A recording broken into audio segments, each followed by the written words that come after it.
Assalamualaikum warahmatullahi wabarakatuh. Halo Sobat PKBM Go Digital. Selamat datang di video pembelajaran Sains dan Teknologi. Minggu ke-9 bersama aku, Yasa Dara Dinanti. Hari ini kita akan membahas topik yang sangat menarik dan dekat dengan kehidupan kita sehari-hari, yaitu klasifikasi materi dan teknologi. Kita masuk ke bagian pertama. Sebelum kita bicara soal teknologi air, kita harus paham dulu apa itu materi. Nah, di sekitar kita, materi terbagi menjadi unsur, senyawa, dan campuran. Lalu, apa sih bedanya? Coba perhatikan perbedaan dasarnya. Unsur adalah zat murni yang paling sederhana. Dia mandiri dan tidak bisa dibagi lagi melalui reaksi kimia biasa. Contohnya oksigen, hidrogen, dan besi. Sedangkan senyawa adalah zat murni yang terbentuk dari penggabungan dua atau lebih unsur. Contoh yang paling sering kita temui adalah air dan garam dapur. Selain unsur dan senyawa, ada juga yang namanya campuran. Campuran ini ada dua jenis.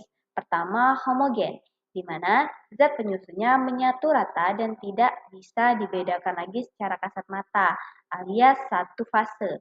Yang kedua yaitu heterogen, di mana zatnya masih bisa dibedakan secara visual. Kabar baiknya, campuran ini bisa dipisahkan kembali ke komponen aslinya secara fisik, misalnya dengan teknik filtrasi. Nah, mari kita bahas mengenai air, senyawa yang paling berharga di bumi kita saat ini. Secara kimia, air adalah senyawa dari hidrogen dan oksigen dengan reaksi 2H2 ditambah O2 yang akan menjadi 2H2O.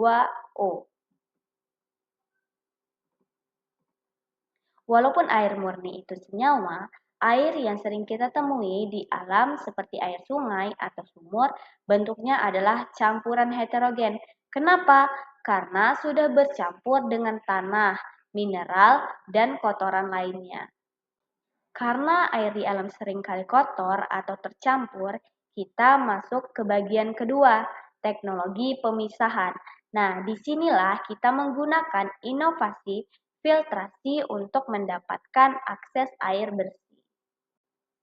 Kenapa teknologi ini sangat urgent atau penting? Fakta menariknya, 70% bumi kita tertutup air, tapi hanya sebagian kecil yang layak untuk dikonsumsi. Banyak air di lingkungan kita yang bentuknya campuran heterogen alias keruh dan berlumpur.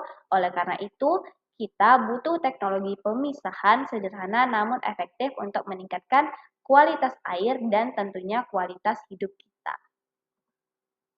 Salah satu metodenya adalah filtrasi atau penyaringan. Prinsipnya sederhana. Kita memisahkan padatan dari cairan menggunakan medium penyaring. Cara kerjanya, pori-pori pada filter akan menahan partikel besar seperti lumpur atau pasir dan hanya membiarkan molekul air yang lolos. Hasilnya, campuran yang tadinya keruh berubah menjadi air yang jauh lebih jernih. Untuk membuat alat filtrasi sendiri, kita bisa memanfaatkan bahan alam di sekitar kita. Lapisannya terdiri dari yang pertama yaitu pasir silika, yang bertugas untuk menyaring partikel halus, dan yang kedua kerikil, digunakan untuk menyaring kotoran kasar dan memberi celah aliran air.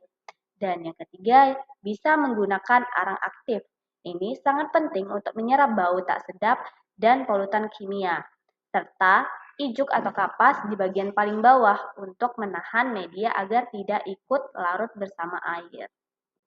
Setelah dilakukannya filtrasi, kita bisa melihat hasilnya pada tabel berikut ini. Air baku yang awalnya sangat keruh, berwarna coklat, berbau tanah, dan banyak endapan padat, berhasil dirubah. Air filtrasinya menjadi jernih, bening, tidak berbau, dan minim padatan. Nah, mendekati standar aman untuk air bersih. Luar biasa bukan? Penerapan sains dalam kehidupan nyata. Nah, sekarang bagaimana langkah nyata untuk membuatnya? Alur pembuatan alat filtrasi ini sangat mudah dan bisa dipraktikkan di rumah. Ada 4 tahapan utama. Yang pertama yaitu persiapan. Siapkan wadah seperti botol plastik bekas atau tong beserta bahan-bahan media filter yang sudah kita bahas tadi. Yang kedua, penyusunan. Masukkan media ke dalam wadah. Ingat, kuncinya susun dari yang teksturnya paling halus di bagian paling bawah, hingga yang paling kasar di bagian paling atas. Yang ketiga, aktivasi. Sebelum dipakai untuk menyaring air kotor, alirkan air bersih terlebih dahulu. Tujuannya untuk membilas debu atau kotoran bawaan dari media filternya. Dan yang terakhir, operasional. Alat filtrasi sederhana kamu sudah siap untuk beraksi menyaring air keruh menjadi air yang lebih bersih. Sangat mudah bukan? Apakah sampai di sini ada pertanyaan? Jika ada bagian yang kurang jelas, jangan ragu untuk berdiskusi di kolom komentar atau menghubungi saya langsung. Sebagai penutup, mari kita manfaatkan ilmu sains tidak hanya untuk dihafal, tapi untuk menciptakan solusi lingkungan yang lebih baik di sekitar kita. Terima kasih sudah mengikuti kelas modul sains hari ini bersama saya, Yasa Dinanti. Terus semangat belajar untuk seluruh Sobat PKBM Go Digital dan sampai jumpa di pertemuan selanjutnya. Assalamualaikum warahmatullahi wabarakatuh.